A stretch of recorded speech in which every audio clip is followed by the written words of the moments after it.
चंडी सुनिम मलयरा आइचे सुयम पयासयरा सागर गंभीरा सिद्धा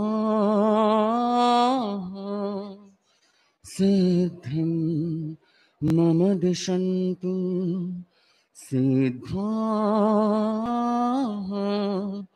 सिद्धिं मम दिशन्तु। जय महपा महावीरों। परमाराध्य परम पूज्य आचार्य श्री महाशमन जी के चरण सरोवरों में भावों का नैवेद्य समर्पण। दुनिया में दो तरह के लोग होते हैं, एक वो जो प्रभावित होकर जीते हैं और दूसरे वो जो प्रभावित करके जीते हैं।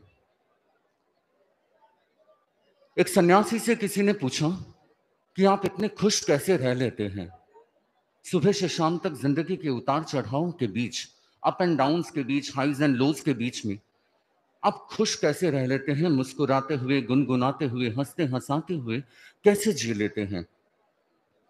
तो सन्यासी ने कहा, मैं सुबह उठते ही अपने सामने दो ऑप्शंस रखता हूं। पहला ऑप्शन कि मुझे दुखी होकर जीना है, दूसरा ऑप्शन आज मुझे मुस्कुराते हुए जीना है। और फाइनली मेरा डिसीजन यही होता है कि दोनों ऑप्शन में दूसरा ऑप्शन, दूसरा विकल्प सबसे बेस्ट है, सबसे श्रेष्ठ है।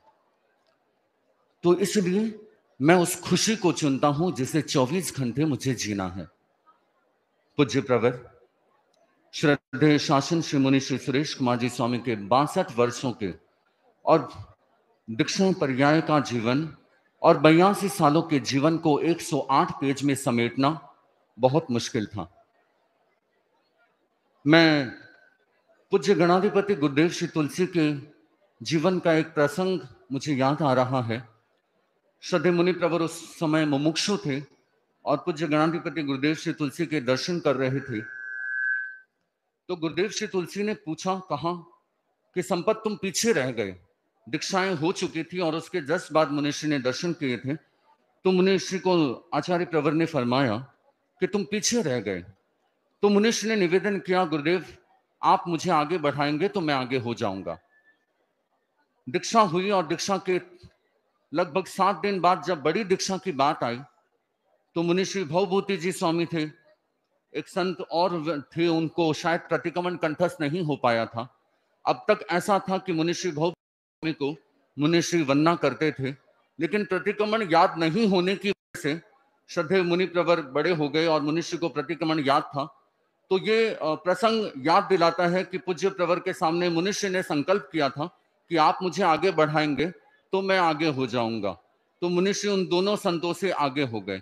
ऐसे बहुत सारे प्रसंग मुनिश्री ने अपने जीवन के जो अनछुए पहलू हैं, जो शायद किसी को नहीं पता, परम पूज्य आचार्य प्रवर के साथ भी कुछ जुड़े हुए प्रसंग है, सिंहस्थ मेला के भी कुछ प्रसंग है। पूरे 62 साल के दीक्षा पर्याय के जीवन के प्रसंगों को जोड़कर जो मैंने जिया आपके चरणों में प्रस्तुत है। मैं श्रद्धेय मुनि प्रवर का जीवन देखता हूं, मुझे लगता है कि एक संतता की कोई परिभाषा अगर कहीं जाकर ठहरती है, कोई पूछे कि संत की परिभाषा कैसी होनी चाहिए, तो मैं मानता हूं, मेरा अपना व्यू है कि श्रद्धेय मुनि प्रवर के आसपास वो परिभाषा आकर ठहर जाती है। वो कहते हैं ना कि अलमस्तों की दुनिया की हर बात निराली होती है, अलमस्तों की दुनिया की हर बात निराली होती है, हर सुबह दशहरा हर रात दिवाली होती है, हर सुबह दशहरा हर रात दिवाली होती है। मैंने मनुष्य को हमेशा एक जैसा जीवन जीते हुए देखा है। जब से मैं श्रद्धेय मुनि प्रवर के चरणों में हूं, 23 साल से लगभग श्रद्धेय मुनि प्रवर के साथ हूं, सन्निधि में हूं, मैंने देखा है मनुष्य ने एक जैसा जीवन जिया है और खाद्य संयम के भी नियमित रूप से प्रयोग किए हैं। और मैं इतनी विनम्रता मनुष्य में देखता हूं कि छोटे संत भी अगर दर्शन करने आए तो उनके सामने भी मनुष्य के हाथ जुड़ जाते हैं। परम पूज्य आचार्य प्रवर से ये निवेदन करना चाहूंगा, गुजारिश करना चाहूंगा, ये सहजता एक संत में ही आ सकती है और इस संत ने अपना जीवन बहुत गहराई से, बहुत ऊंचाई से संतता को संपूर्णता ओढ़ कर जिया है। श्रद्धेय मुनि प्रवर की ये जो मैंने जिया आत्मकथा, उस आत्मकथा का मैं सौभाग्यशाली मानता हूं कि मैं उसका थोड़ा सा भी हिस्सा बन पाया।